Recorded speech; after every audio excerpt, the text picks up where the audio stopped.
ವೀಕ್ಷಕರೇ, big boss Kannada season 12 ನ 5ನೇ ರನ್ನರ್ ಅಪ್ ಆಗಿರುವ ಧನುಷ್ ಗೌಡ ಮತ್ತು ಬಿಗ್ ಬಾಸ್ ನ ಕಂಟೆಸ್ಟೆಂಟ್ ಸ್ಪಂದನ ಸೋಮಣ್ಣ ಅವರು ಒಂದೇ ಸಿನಿಮಾದಲ್ಲಿ ನಾಯಕ ನಟ ಮತ್ತು ನಾಯಕ ನಟಿಯಾಗಿ ನಟಿಸಲಿದ್ದು, ಈ ಒಂದು ಸಿನಿಮಾದ ಮುಹೂರ್ತ ಇವತ್ತು ತುಂಬಾನೇ ಅದ್ದೂರಿಯಾಗಿ ನೆರವೇರಿಸಿದ್ದು, ಆ ಒಂದು ದೃಶ್ಯಗಳನ್ನ ಇಲ್ಲಿ ನಾವು ನೋಡಬಹುದಾಗಿದೆ. ವೀಕ್ಷಕರೇ, ನಮ್ಗೆಲ್ಲರಿಗೂ ಕೂಡ ಗೊತ್ತಿರೋ ಹಾಗೆ ಬಿಗ್ ಬಾಸ್ ಕನ್ನಡ ಸೀಸನ್ 12 ಅಲ್ಲಿ ಸ್ಪಂದನ ಆಗಿರ್ಬೋದು ಅಥವಾ ನಟ ಧನುಷ್ ಗೌಡ ಆಗಿರ್ಬೋದು, ಇಬ್ರು ಕೂಡ ತುಂಬಾನೇ ಟಫ್ ಕಂಟೆಸ್ಟೆಂಟ್ ಗಳಾಗಿದ್ದು, 80 ದಿನಗಳಿಗಿಂತಲೂ ಹೆಚ್ಚು ಬಿಗ್ ಬಾಸ್ ಮನೆಯಲ್ಲಿ ಇದ್ದ ಕಂಟೆಸ್ಟೆಂಟ್ ಗಳು ಅಂತಾನೆ ಹೇಳ್ಬೋದು.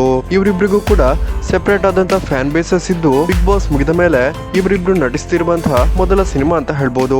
ಬಿಗ್ ಬಾಸ್ ನಿಂದಾಗಿಯೇ ಇವರಿಬ್ರಿಗೂ ಕೂಡ ಈ ಒಂದು ಅವಕಾಶ ಸಿಕ್ಕಿದ್ದು, ಸ್ಪಂದನ ಅವರು ಈ ಒಂದು ಸಿನಿಮಾದ ನಾಯಕ ನಟಿಯಾಗಿದ್ದು, ಧನುಷ್ ಗೌಡ ಈ ಸಿನಿಮಾದ ಹೀರೋ ಆಗಿ ನಟಿಸಲಿದ್ದಾರೆ. ಜಿನುಗೋ ಮಳೆ ಅನ್ನುವ ಹೊಸ ಟೈಟಲ್ ನೊಂದಿಗೆ ಈ ಒಂದು ಸಿನಿಮಾ ಸದ್ಯ ಶೂಟಿಂಗ್ ಇವತ್ತಿನಿಂದಲೇ ಶುರುವಾಗಲಿದ್ದು, ಯಾರೆಲ್ಲ ವೀಕ್ಷಕರೇ ನಟ ಧನುಷ್ ಗೌಡ ಮತ್ತು ಸ್ಪಂದನ ಸೋಮಣ್ಣ ಅವರ ಈ ಒಂದು ಸಿನಿಮಾಗೋಸ್ಕರ ಶುಭ ಹಾರೈಸುತ್ತೀರಾ, ದಯವಿಟ್ಟು ಈ ವಿಡಿಯೋಗೊಂದು ಲೈಕ್ ಮಾಡಿ ಮತ್ತು ನಿಮ್ಮ ಒಂದು ಶುಭಾಶಯಗಳನ್ನ ಕಮೆಂಟ್ ಮೂಲಕ ತಿಳಿಸಿ.